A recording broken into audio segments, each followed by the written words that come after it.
बिस्मिल्लाहिर्रहमानिर्रहीम। अस्सलामुअलैकुम। Welcome to my channel.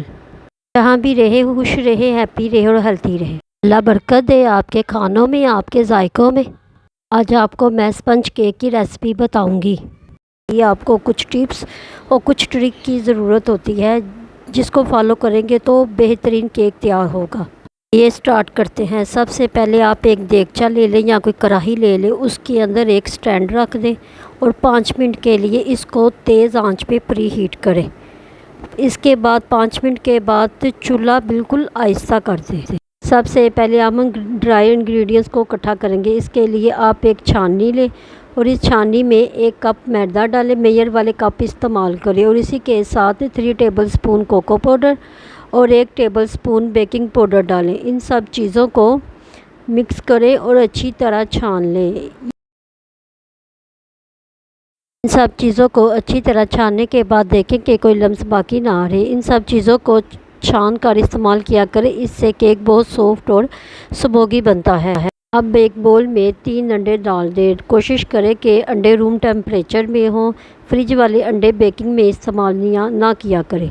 अंडे डालने के बाद इनको अच्छी तरह से बीट करें। अच्छी तरह से अंडों को बीट करें, इतना बीट करें कि अंडे अच्छी तरह से फ्लफ़ी हो। तकरीबन अंडे को बीट करते 5 मिनट हो गया, अच्छी तरह फ्लफ़ी हो गया। और इसके बाद आधा कप चीनी लें और जिसको 2 हिस्सों में थोड़ी थोड़ी करके डालें और इसको बीट करते जाएं। फिर इसके बाद थोड़ी डालें, फिर इसको बीट करते जाएं ताकि मिक्सर अच्छी तरह से फ्लफ़ी हो जाए। और इसके बाद चंद ड्रॉप्स वनीला एसेंस के डाल दें, इससे अंडों की स्मेल नहीं आती। अगर आपको वनीला एसेंस की स्मेल पसंद नहीं तो इसको आप स्किप भी कर सकते हैं। सारी टिप्स और ट्रिक को अच्छी तरह से फॉलो करें। अंडों को बीट करने के बाद इसमें ड्राई इंग्रेडिएंट्स जो हमने छान के रखी थी वो डालना शुरू कर दें। थोड़ा सा मैदा डालें और इसी के साथ हाफ़ कप ऑयल लें और इसमें थोड़ा सा ऑयल डालें। फिर इसको अच्छी तरह से बीट करते जाएं, बिल्कुल अच्छी तरह से बीट करें।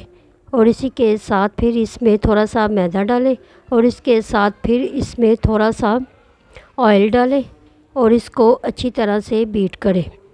और इसी तरह से तमाम मैदे वाला मिक्सर और ऑयल इसमें शामिल करके इसको अच्छी तरह मिक्स करें।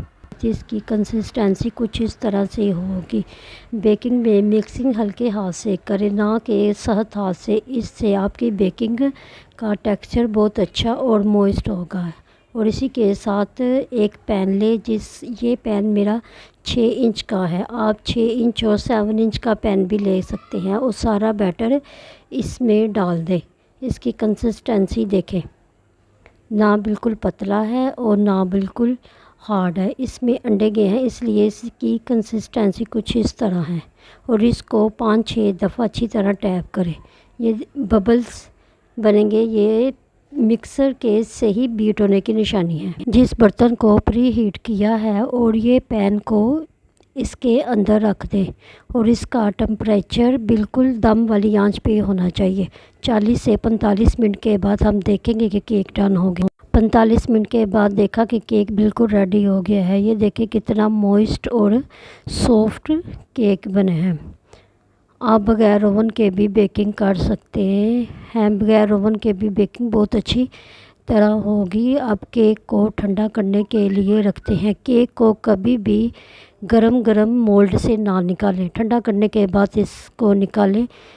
केक को मोल्ड से निकालेंगे तो केक टूट भी सकता है। ये भी बेकिंग की एक टिप्स है।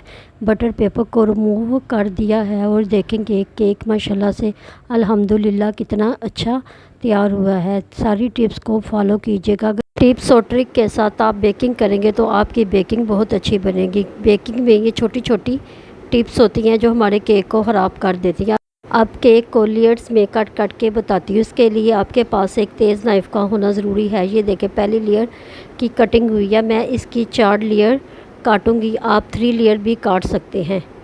आप बग़ैर ओवन के भी घर में बहुत अच्छी बेकिंग कर सकते हैं। रेसिपी को ज़रूर ट्राई करें। अगर रेसिपी पसंद आए तो मेरे चैनल को सब्सक्राइब करें, शेयर करें, बेल आइकन के बटन को ज़रूर दबाएं ताकि मेरी हर आने वाली वीडियो आप तक पहुंच सके।